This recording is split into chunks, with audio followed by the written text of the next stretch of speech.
right, on deck is Daniel DiMaggio, and right now is Agos.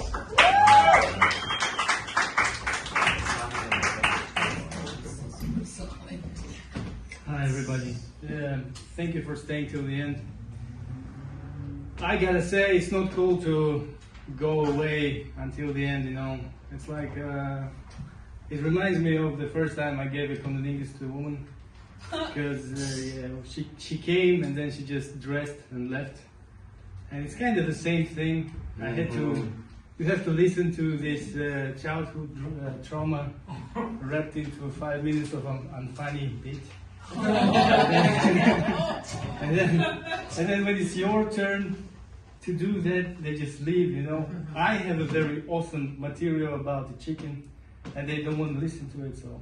And you know, open mic is already a soul-crushing experience. You get that when you like on your 10th show, and you go to a farm, you see a chicken crossing the road, and you're like, oh my God, this is gonna be awesome. I have a joke, and you run away, you know, and you take your notepad and you write down the joke, and you're like, fucking chicken shit itself. It's gonna be awesome. I'm gonna be George Carlin.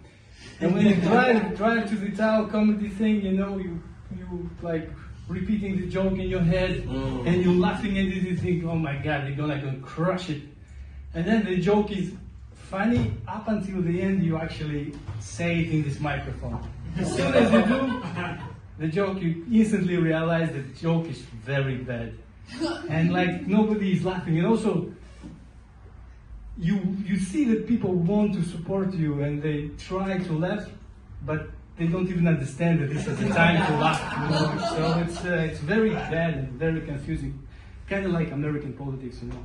I'm from Russia, and in Russia the politics is very straightforward. You either like for Putin or you're in jail. And in America, you have all these things going left and right, and it's very confusing. You know, you have to learn, like Republicans, they are for guns, like against abortions, and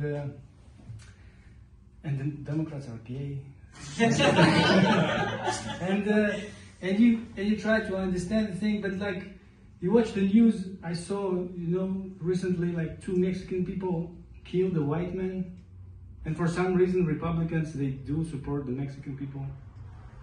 Yeah, it's hard to explain. So these 2 guys that shot this guy in Minneapolis, they turned out to be Mexican. So yeah, there is some irony which I don't understand yet.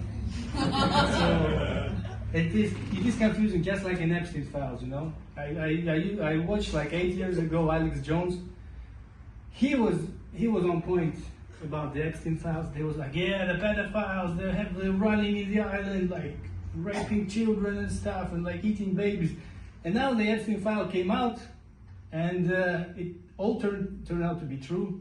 And he actually like became Dave Chappelle for some reason, you know, because like he and all other right-wing podcasts, they are like, well, how old is 15 really? You know, they're doing all that bit. Yeah. So it's like, but the funniest thing about Epstein Files, I think, is it's Chris Tucker over there. You know, so I have no idea how did he get there. You know, because it's like when the first time the Epstein File came out, it was like Bill Clinton, and everyone was like, yeah, I mean, I get it. It's kind of, you know, he's already had this thing with Monica Lewinsky and stuff.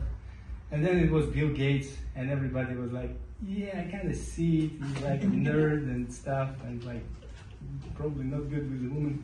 And then there is like Chris Tucker over there. And everybody's, who the fuck is Chris Tucker doing? And yeah, I wish I was a good impersonator, so I could like impersonate Chris Tucker being on Epstein Files. Outside, and he's like, damn, you fucking kids over here? Yeah, this is what I have. All right, thank you. Yeah.